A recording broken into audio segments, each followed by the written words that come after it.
का शरीर कांपने लगा, हृदय कंप तन सुत कछु नाही, नयन मूंद बैठी मग।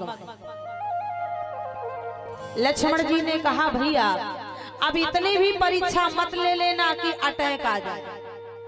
भोले बाबा से क्या बताएंगी, भगवान राम चल दिया अपने देवी सीता को ढूंढने के लिए, और यहाँ महाराज देवी सती ने कुछ पलों के बाद जब आंखें खोली वहां तो कोई नहीं था, विस्मित हो गए थे। देवी सती भोले बाबा के पास में गई, भोले बाबा तो बरगद के पेड़ के नीचे बैठे इंतजार कर रहे हैं।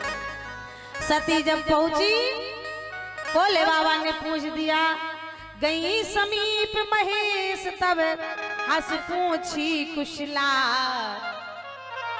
लीन परीक्षा कवन विधि सत्य कहो सब बात। भोले बाबा ने पहले से ही कह दिया, देवी सावधान, अलर्ट कर दिया। आपने जिस प्रकार से राम जी का परीक्षा लिया है मुझे सत्य सत्य बतलाना। एक तो देवी सती से गलती हुआ और फिर गलती पे गलती, देवी सती ने सीधा कह दिया, बोले कछु न परीक्षा, कछु न परीक्षा लीन गुशा,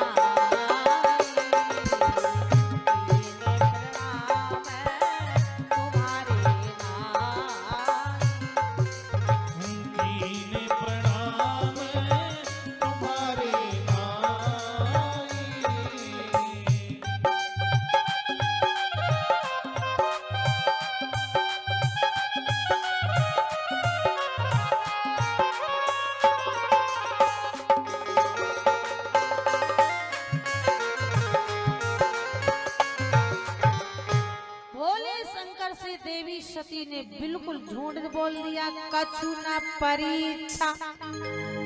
माता नारी चाहे तो अपने जीवन को ऐसा संवार ले कि उसके जीवन में कभी दुख नहीं आ सकता, और नारी चाहे तो अपने जीवन को ऐसा बिखेर दे कि वो अपने जीवन में कभी सुख नहीं पा सकती। बढ़िया गृहस्थी चल रही थी देवी सती की, बोलो भाई क्या कमी थी।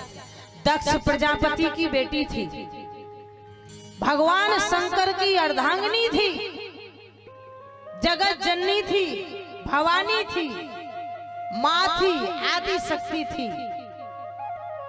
पर जब राम पे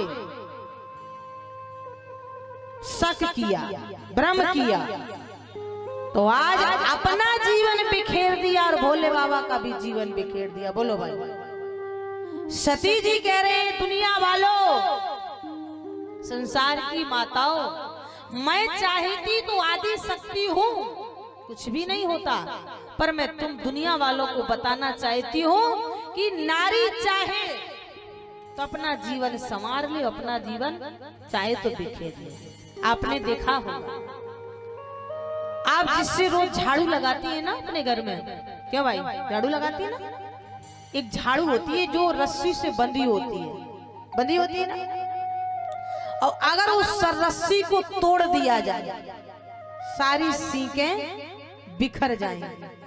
अब रस्सी टूट गई, सारी सीकें बिखर गई, अब वो सीकें किसी काम की नहीं है, या तो आप उसे कचड़े में फेंक दोगे या उसमें आग लगा दोगे, काम की तो नहीं है। और अगर वही सीकों में से वो लज्जा रूपी रस्सी, कौन, वो लज्जा रूपी रस्सी बंधी हुई है, तो घर भी साफ कर रही है, आंगन भी साफ कर रही है, पूजा वाला घर भी साफ कर रही है, अपना भी स्वच्छ है, घर भी साफ है, क्योंकि उसमें लज्जा रूपी रस्सी बंधी। वही माताओं हमारा और आपका जीवन है।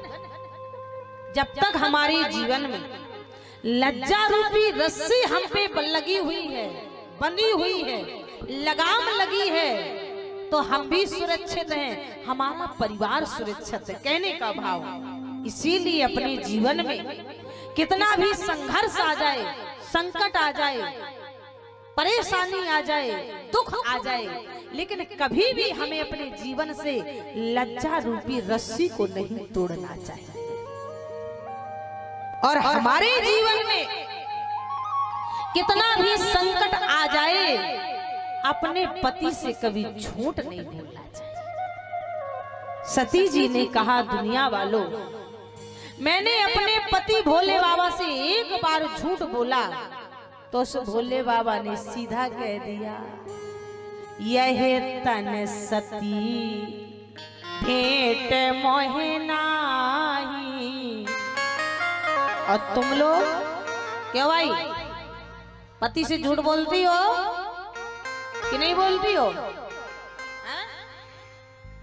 पति से झूठ बोलती हो कि नहीं बोलती हो? जरा जरा बुरा तो नहीं मानोगी तो मैं एक बात बता दूं, अब इनका काम ही वैसा होता है भाई, कपड़े धोना, घर संभालना, बच्चों को संभालना, परिवार संभालना। अब ये अपने पति की जब कपड़े धोती हैं तो एक खास आदत बता दें, बहुत अच्छी आदत है आप लोगों की। कभी 10, कभी 20, कभी 50 रुपया निकाला और ये अपने बटुआ में इकट्ठा करती रही।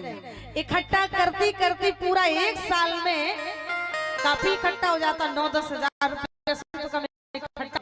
और जब 9-10 हजार रुपया इकट्ठा हो जाता है, सावन के महीने में भैया आता है राखी के लिए लेवाने। रक्षाबंधन में आता है कि नहीं आता? राखी बांधने गई तो बटुआ भी साड़ी के बीच में रख के ले जाती है। शायद बार आपके यहाँ नहीं होता होगा, कई जगह तो होता है। बटुआ भी ले जाती है साड़ियों के बीच में रख करके। और जैसे वो बटुआ पहुंचा, परिवार में मायके में जाके सबको राखी बांधा और राखी बांधने के धीरे से बटुआ निकाला और भैया से कहेंगे, भैया चल सुनार के यहाँ चलने अपन लोग, सोनी के यहाँ जाके या तो पायल या अंगूठी, माने जो भी अच्छा लगा वो बनवा लेती हैं। और बनवा के जैसे ही महाराज यहाँ पे ससुराल से लिबुआ जाते हैं, लिबा के लाए तो सास की भी बड़ी खास आदत होती है। जो सास का पाँव छुआ, सास बोली है,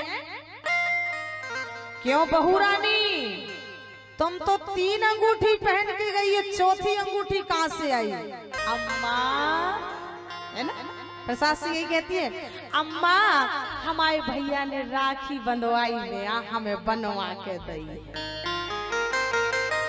पति बगल में बैठा है, अरे हमें तो टीका कराई में 10 रुपया गए, तुम्हें 10,000 की अंगूठी कितने से मिल गई? हमें तो टीका कराई में 10 रुपया मिले, पर तुम्हें ये टीका कराई में 10,000 की अंगूठी मिली कहाँ? पति जानता है पर कुछ नहीं है। पर इसमें भी देखो, इनका बुरा नहीं, इनको बुरा नहीं कहना। आज बताए, ये नारी ऐसी होती हैं जो दोनों कुलों को बचा लेता है। तभी तो कहा जाता है कि पुत्र पवित्र किए कुल दो। जानती है कि अगर आज मैंने पति के रुपयों से संजो के इकट्ठा किया है, इसमें मेरे भाई का भी मान रह जाएगा और मेरे पति का भी सम्मान रह जाएगा, दोनों कुलों की लाज रह जाएगी। इसीलिए कहते हैं, नारी चाहे तो घर को स्वर्ग बना दे और नारी चाहे तो घर को नरक